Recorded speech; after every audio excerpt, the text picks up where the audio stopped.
Hi, my name's Dee and welcome to Sunchild Tarot.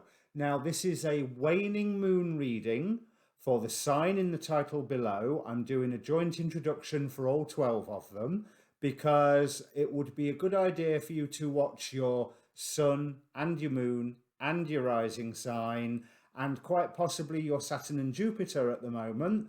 And you will get sick of hearing me say the same thing over and over and over again. So same introduction, same time signature on all of them to fast forward past it. But stay with me this first time.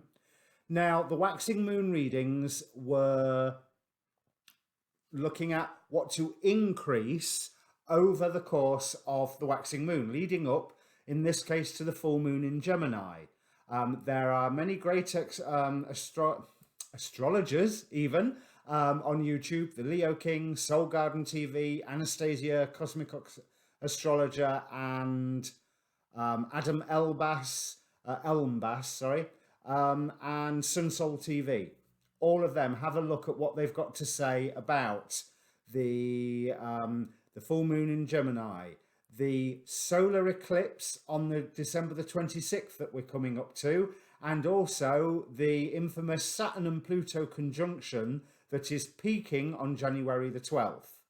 What we are looking at, Pluto, remember, is about transformations and endings. So this is very good for a waning moon reading where we are looking at what we want to decrease by the point of the new moon.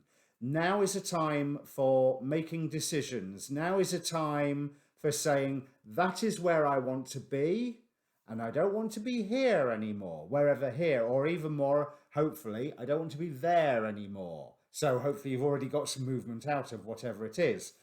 But we run the risk of setting the same old patterns again for another 31 years, apparently. Now, I've only just done the first 31 years, or it might have been 38, whichever, the astrologers will tell you. So now it's really important to look at what we need to cut out, what we need to reduce, what we need to walk away from, ready for the new beginnings, typified by the next new moon and by the solar eclipse, apparently. I wasn't aware they mean new things, but apparently they mean new things, at least according to Divinely Feminine, another reader I highly recommend. Anyway, I've waffled enough. You've got the idea. The question is, what should your sign decrease and reduce leading up to the new moon? And let me bring up the cards. So Leo, firstly, I want to apologize if there's a difference between the audio levels between the intro and this bit. I've been struggling with a new microphone and I haven't mastered it yet, so I've just returned to my old kit. Now, first thing I want to draw your attention to is the oracle cards.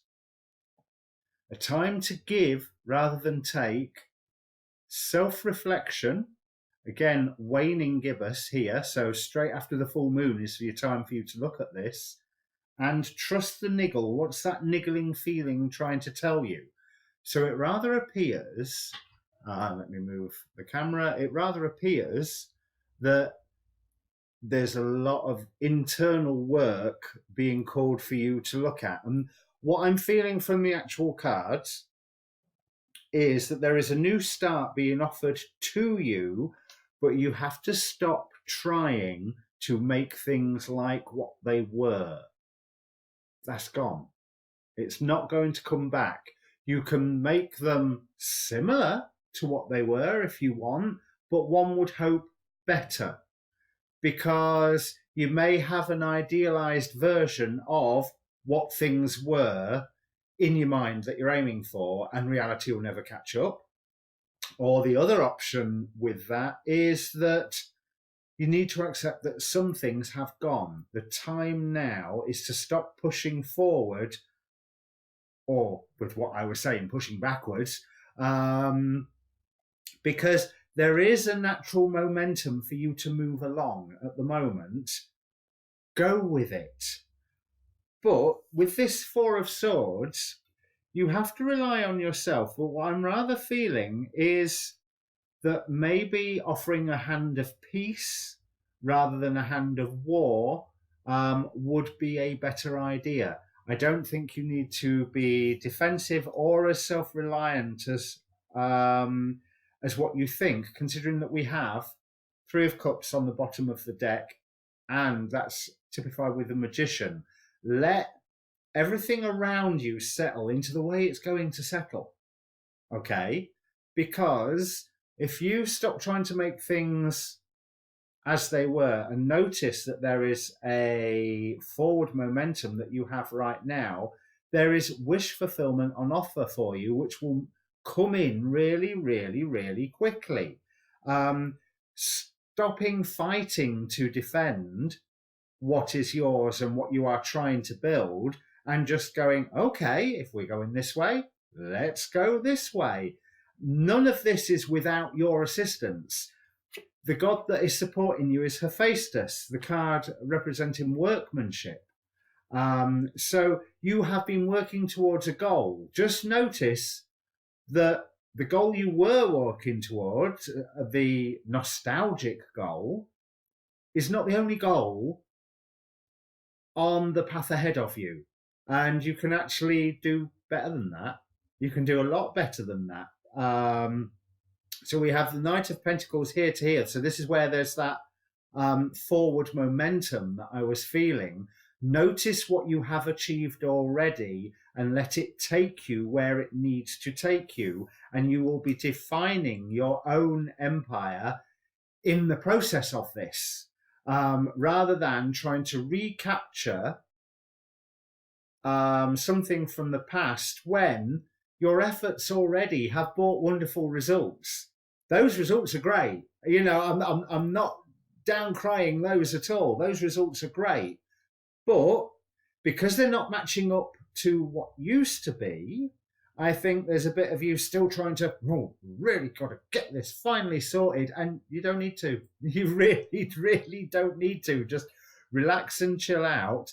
Let things come to you. The Queen of Pentacles here, who has everything that she needs and doesn't need to be getting up and running around, because the right things will come into her.